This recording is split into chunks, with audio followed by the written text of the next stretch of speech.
Hello everyone, I'm Haley Morgus. And I'm Nicole Fornabayo, and welcome to our second episode of Loyola Abroad, a show that explores various aspects of life as a Loyola student studying abroad. Today, we were happy to talk to Marie Bonnefoy, who had a very special study abroad experience. She spent her first semester in Thailand and then the second semester in France. She is now a senior here at Loyola and came in today to talk to us about her year-long adventure overseas. However, before we wanted to talk to Marie, we would like to go over some of the packing essentials you'll find necessary in order to live in both Thailand and France. In Thailand, don't forget your trekking backpack. You'll definitely need that because you can go to all kinds of places in and around Thailand where you are going to be either climbing or have to bring water bottles, which is another essential for Thailand. You can't drink the tap water there, so definitely make sure that while you're there, you pick those up at stores before you go anywhere. When packing for France, similar to any other country abroad, you can absolutely not forget your computer. When living in a different time zone, it is an absolute necessity in order to stay in touch with family and friends. Another must-have is a very warm coat. While the weather in France can be beautiful, there are definitely days that you need a heavier jacket. Now that we're all prepared for our trips to Thailand and France, we're going to hear from Marie to learn more about her personal experience studying abroad. So since you spent your junior year in 2 different countries, how did things work out academically? Were you able to fit all your major classes in? It took a lot of pre-planning because I was also a double major at the time, so I was a global studies and French. And so I just took a lot of my global studies courses in Thailand and then my French classes in France. And was everything in France in French? Yes, it was. And so they all count towards either your French major or French minor? Is that the goal of studying there? Yes, you have to be a French major or minor to go to Montpellier. Okay. So it's very different from Paris.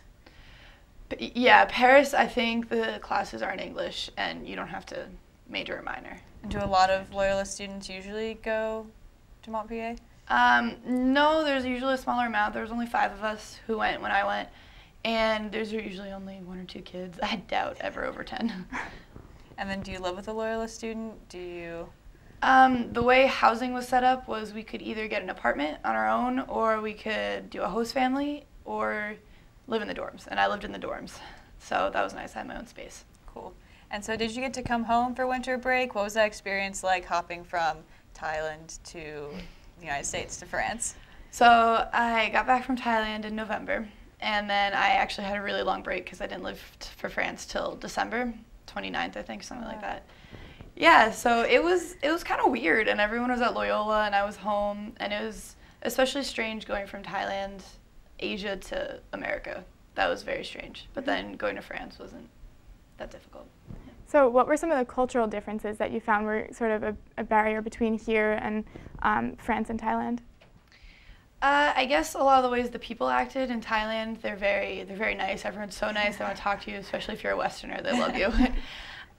In France, what was hard, I went in thinking I was going to meet a lot of French people, but they make friends very differently than Americans do. They're a lot more reserved. Okay. So that was interesting. They're also a lot harsher. They can be kind of mean. What was it like changing schools from here to Thailand and France? Was their teaching systems different at all? Yeah, they were very different. France was especially different because they have very structured, if you have an essay, it's very structured, and it has to be specifically do it like this, and you have to have this, and it's not just right. You know what I mean? Yeah. So that was very different. Thailand was kind of the same, but it was a lot more lax. Everything was a lot more relaxed than in America. So when traveling to Thailand or France, what are some of the top 5 places we should visit, both when we're there going to different countries or while in Thailand and France? So for France, I would definitely say if you've never been, you should go to Paris, obviously. And then maybe check out the countryside a little bit, Provence or the Mediterranean Sea. Go south. And then in Thailand, you should check out the reclining Buddha at Wat Po. I think it's Wat Po. It's in Bangkok. Okay. And we also went to Cambodia, which was really great. That was a really nice trip, and get to as many islands as you can because they're beautiful. Definitely. Cool. So what were some crazy experiences you had while you were abroad? Did you go on any trips that were interesting or just general experiences that you wouldn't have had here?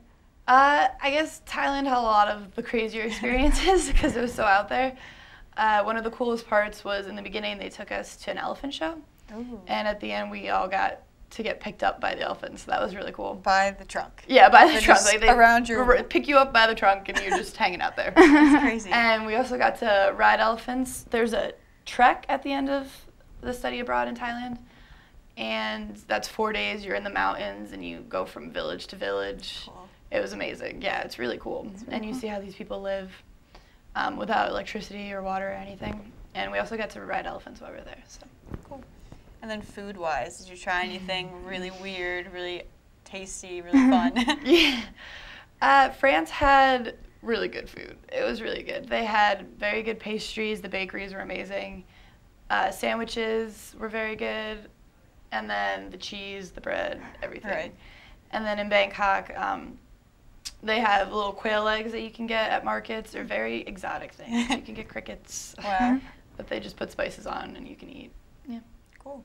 Cool. Very fun. Very fun. So thank you for coming to talk with us today, Marie, and best of luck with the rest of your senior year. Thank you. And thank you, everyone, for watching Loyola Abroad. Keep an eye out for our upcoming episodes featuring students who have studied in Africa, England, Belgium, and more. Also, tune in next episode to learn some helpful tips concerning getting your passport ready when going abroad.